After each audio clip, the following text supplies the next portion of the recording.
Ini gue udah mau OTW.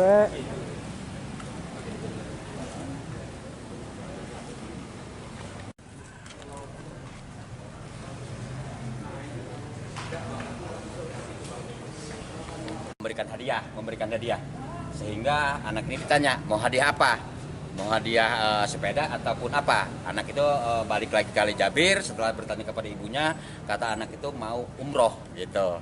Kata Ali Jabir mengatakan lagi kepada si anak, mau sepeda apa mau yang lain. Nah, anak itu kembali lagi ke ibunya, balik lagi ke Ali Jabir, anak itu minta sepeda. Ibunya suruh naik ke atas, mari bu, sini bu, ibu ya gitu. Ibu si anak ini suruh naik ke atas, sehingga ibunya naik ke atas. Maka Ali Jabir mengambil HP ibunya, pengen selfie. Setelah pengen selfie, ternyata HP si ibu ini memorinya penuh. Sehingga memori penuh itu, si Ali Jabir mengatakan, coba ada HP nggak, pinjam yang lain gitu. Setelah habis ngomong begitu, anak itu lari. Nah, gitu lari sehingga ya terjadi tadi itu. Penusukan itu. Di bagian mana? Penusukan sebelah mana, Pak? Sebelah kanan, tangan kanan. Oh, tangan kanan. Iya. Ya, di luar, si Ali Jabir langsung dibawa ke mobil, langsung bawa ke rumah sakit. Untuk ini Pak, identitas penusuknya siapa? Identitas penusuknya tadi itu saya nggak tahu namanya. Kenal nggak Pak? Nggak kenal saya. Sekarang udah tahu Pak siapa? Katanya namanya Alpin gitu. Warga sini Pak? Warganya katanya warga sebelah sana ya, sebelah Jawa belah sana ya, Lebak Bulus sana lah pokoknya gitu. Ini sudah lama direncanakan acara ini Pak? Kalau acara tapisnya ini berapa hari yang lalu, karena kami di sini kan sebenarnya acara ini, tapis Quran ini.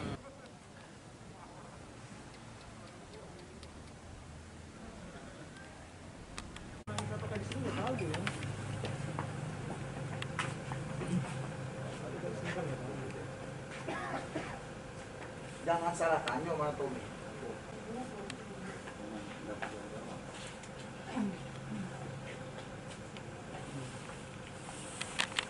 Tanggal 13 September 2020 sekitar jam 17.00 terjadi kasus penganiayaan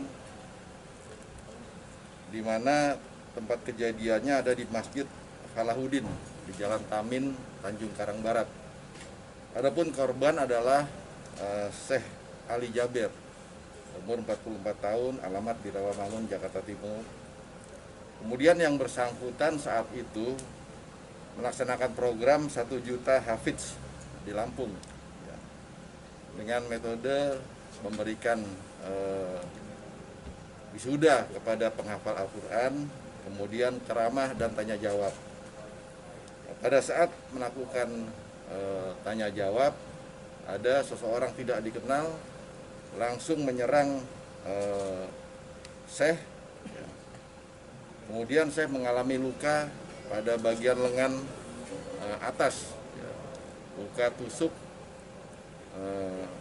sedalam 4 cm dengan pisau dapur. Kemudian pelaku inisialnya AA, umur 24 tahun, alamatnya Jalan Tamin, Tanjung Karang Barat, kebetulan tidak jauh daripada TKP. Dekat masjid, sekitar kediamannya sekitar 300 meter dari masjid. Saat ini yang bersangkutan menurut keterangan orang tuanya mengalami gangguan jiwa, tetapi dari kepolisian tidak begitu saja menerima penjelasan ini. Sehingga dari pihak Reskrim proaktif malam ini untuk mengundang dokter dari Rumah Sakit Jiwa Kurungan Nyawa atas nama Dokter Psikiatri Tendri, dan hari ini sudah diobservasi pemeriksaan awal pada yang bersangkutan, dan besok kita akan resmi mengirimkan visum et repertum kepada Rumah Sakit Jiwa untuk pemeriksaan yang bersangkutan. Selain itu juga tersangka juga kita lakukan pemeriksaan urin, hasilnya negatif hari ini, dan kita akan lakukan pemeriksaan besok kepada Rumah Sakit Jiwa Kurungan Nyawa, dan kedua kita akan memanggil psikiatri dari dokter kepolisian Insya Allah besok dalam pendalaman pemeriksaan oleh reskrim, kemudian termasuk didampingi oleh dokter psikiatri. Hal-hal lain yang menyangkut kegiatan ini bahwa pemerintah menjamin kebebasan para ulama untuk berdakwah. Tapi protokol kesehatan yang dilakukan oleh panitia sudah cukup baik. Semua sudah berjalan bagus, tidak ada masalah. Saat ini masih terus melakukan kegiatan. Insya Allah nanti mudah-mudahan yang bersangkutan membuat laporan dan kami akan temui beliau. Keamanan di lokasi pada saat itu dari kepolisian ada. Kemudian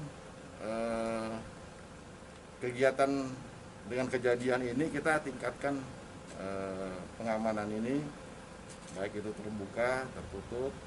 Semoga penyerangan ini tidak berlanjut ya kepada yang bersangkutan. Terus akan pemeriksaan pendalaman kepada dokter yang berkepentingan seperti nanti psikiatri, baik dari rumah sakit jiwa yang ada di Lampung maupun dokter kepolisian. Pemeriksaan yang bersangkutan mereka dia membawa dari rumah, mungkin sedang pendalaman oleh dokter jiwa.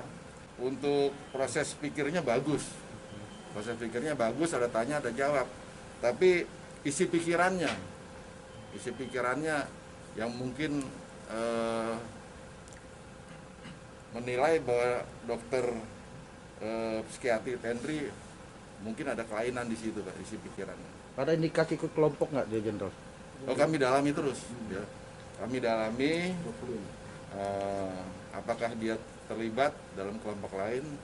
Kami akan koordinasikan dengan terkait. Pak Jenderal, izin masih ada agenda besok nih, rencana besok masih ada agenda nih Pak. Apakah di stop atau Jalan terus. Beliau nanti akan saya temui. Beliau berharap hari ini aja jalan terus. Hari ini jalan terus.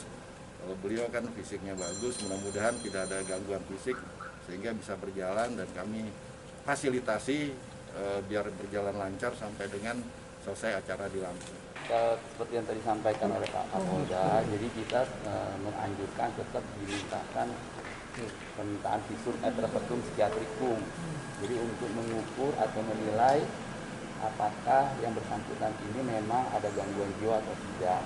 Jadi kalau di peraturan Menteri Kesehatan itu disebutkan sekitar 1-14 hari yang harus kita lakukan penilaian, pengukuran, menganalisis, mengobservasi apakah yang bersangkutan ini konsisten atau tidak. Jadi kan ada juga kemungkinan namanya malingering ya, jadi memanipulasi dan lain-lain. Sehingga kita tetap memintakan dilakukan pembuatan permintaan visum ketikanya.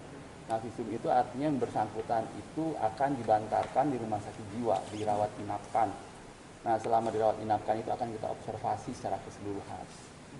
Seperti yang tadi disampaikan oleh Pak Kapolda, yang bersangkutan ini proses pikirnya dalam tanda kutip masih bisa dipahami, sehingga kalau orang yang tidak memahami diasumsikan biasa-biasa aja. Tapi perlu tetap kita nilai dari berbagai aspek, karena pikiran itu sendiri kan bukan hanya prosesnya yang kita nilai.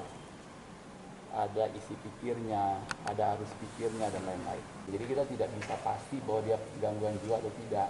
Jadi tetap harus kita observasi, termasuk konsistensi jawaban dari yang bersangkutan. Kita lihat lagi, ini kan informasi dari keluarga. Kita harus tetap melihat dulu di rekam mediknya beneran nggak ada nama yang bersangkutan. Kalau dari komunikasi awal seperti apa terhadap terduga pelaku ini? Jadi tadi saya sampaikan kalau sampai saat ini dia bisa komunikasi. Cuma kan kalau dalam jangka panjang, kalau kita ajak komunikasi dengan tekanan dan kan tubuhnya juga ada beberapa lebam ya, otomatis kita lihat kan nanti akan ada penurunan. Jadi dia juga saya pikir harus perlu istirahat agar kita melihat bahwa gangguannya itu memang benar-benar gangguan, bukan karena kelelahan.